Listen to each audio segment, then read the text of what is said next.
o'clock, President Donald Trump has threatened to impose, quote, large-scale fines on California over trans athletes win and finals. We're live with the details. The concrete reportedly breaks Dodger Stadium and hits a fan in the back. Protective measures now in place.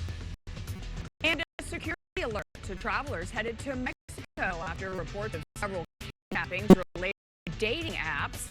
And Casey Montoya is here with a beautiful forecast. Hi. Well, we could see some showers, thunderstorms as we head into the afternoon and evening, and then a warm-up for the weekend. We'll talk about all that coming up.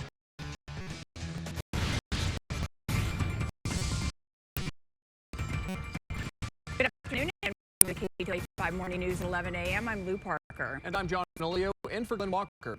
Breaking news at this hour: a violent crash after a sharp pursuit in Inglewood leaves several people injured. It happened around 10:15 this morning on North La Brea Avenue at Centinela Ave. Culver City police were attempting to take an armed carjacking suspect into custody when the driver took off, initiating the pursuit. Police say the suspect vehicle ran a red light and crashed into another car. Video shows police detaining 2 people after the collision. The Lake County Fire says 6 people are injured, including one that's been taken to the hospital. We're still working on getting more details about this crash, and we'll bring to you as we have them. To our other top, President Trump is again taking aim at California after a transgender athlete competed and won at the girls' track and field CIF championships in Clovis. The president is now threatening to impose large-scale fines against California. Changing us now live.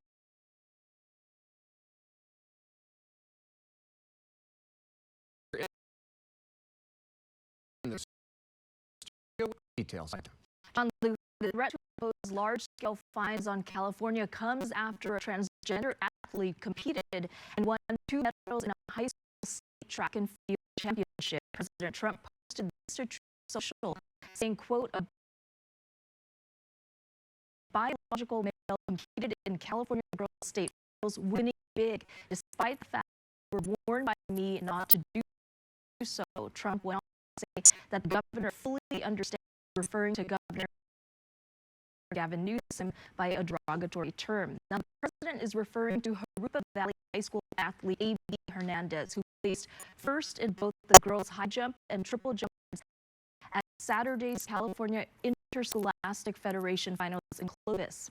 Hernandez finished the high jump with a mark of 5 feet 7 inches with no failed attempts, and shared the first place win with 2 other athletes, Jalene Wetland and Leilani LaRue, who also cleared the height after a failed attempt each. In the triple jump, Hernandez shared the top spot with Kira Hadler, who trailed by just over a half meter. Hernandez competed under a recent CIF rule change, which allowed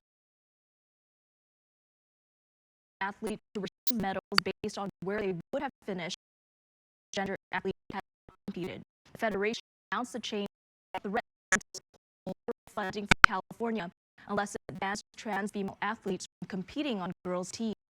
The U.S. Department of Justice sent a letter to California Public Schools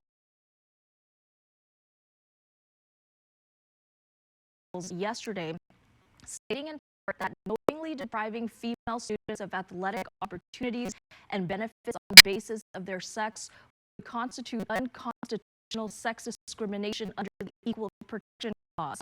During the events, protesters and supporters showed up. When I saw this injustice going on and the egregious Title IX violations, I had to take a step. I got told today by someone close to me is it's important to witness what's happening as an LGBTQ person. All they really have to do is make another division with the handicap. It's okay to make another division. They're trying to make a bigger thing than it is. The governor has not yet responded to the president's statement Tuesday. His office pointed out that CIF is an independent, nonprofit, and not governed by his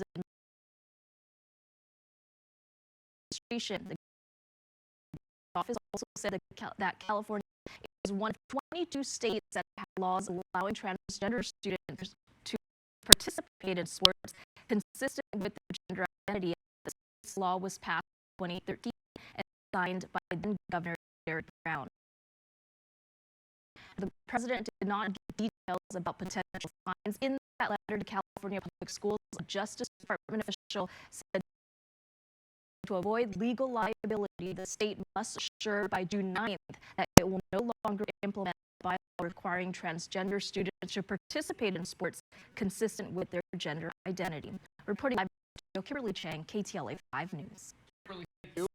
There are new concerns about fan safety after a chunk of concrete fell from Dodger Stadium onto the crowd below. Protective netting is now in place for tonight's game against the New York Mets. KTLA 5 Jennifer McGraw is live at the stadium with reaction. Wow, hi Jennifer. And John, it happens. Sometimes things fall accidentally, but quite shocking when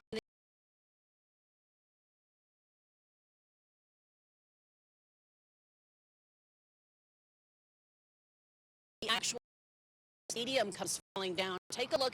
An actual piece of concrete fell onto a Yankee fan. This happened at Friday night game. It's about the size of a hand. He was with a group of people who didn't speak English. So the fan tells us there was some confusion with translation. But once they figured out what had happened, the fan was given an ice pack and returned back to his seat. We spoke to a season ticket holder who was sitting nearby. She said it actually hit his back, luckily because he was leaning forward. But in hindsight, she says how terrifying if the upper deck starts to crumble during a game. She says currently there's nothing up, but she's still that in our area where we had something fall, and I would imagine that if something like that happened in our section, it could easily happen in other sections, since it seems like it was all built around the same time with the same materials. Dodger Stadium is 63 years old and has had renovations over the years. It's unclear if that section in question has been updated. It's the third oldest ballpark in the country. It was back in July 2004. There were reports of chunks of concrete tumbling in Wrigley Field, prompting us to install protective netting and review stadium infrastructure. We spoke with a legal expert this morning to talk about liability. Now that the are on notice that there are pieces of concrete falling onto its spectators, this is a claim of premise liability. They are liable for any injury that results if pieces of concrete fall on spectators. And Dodgers just sent us the statement. We have had professionals and experts at Dodger Stadium to examine the facility, ensure its safety. We will also be undertaking a long-term review. And that's great news. They put up and they are looking into this, and obviously a big series against the Mets. Game time is 7 o'clock. We're live here at Dodger Stadium. Jennifer McGraw, KTLA 5 News. Jennifer, thank you. The venue plan for the 2028 Paralympic Games has been revealed. The convention center in downtown LA will serve as a multi-sport complex featuring several sports, including para-judo, para-table tennis, para-taekwondo, and wheelchair fencing. Other venues include the USC Center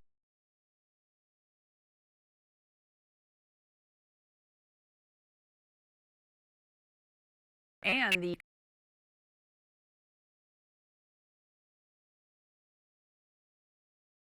convention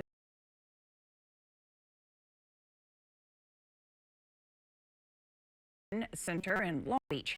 Olympic officials say the plan is designed for the needs of athletes and also the respective sport field of play requirements, matching each event with the best venue.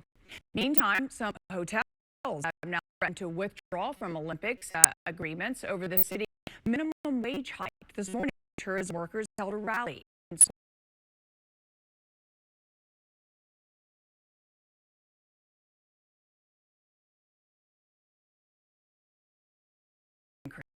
KTLA 5 back in museum is live in LA. As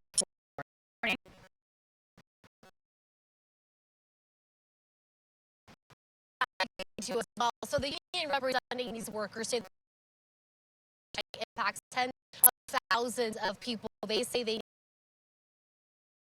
need this money in order to survive here in LA. They fought long hard for this wage hike, and not just let corporate CEOs take this money from them.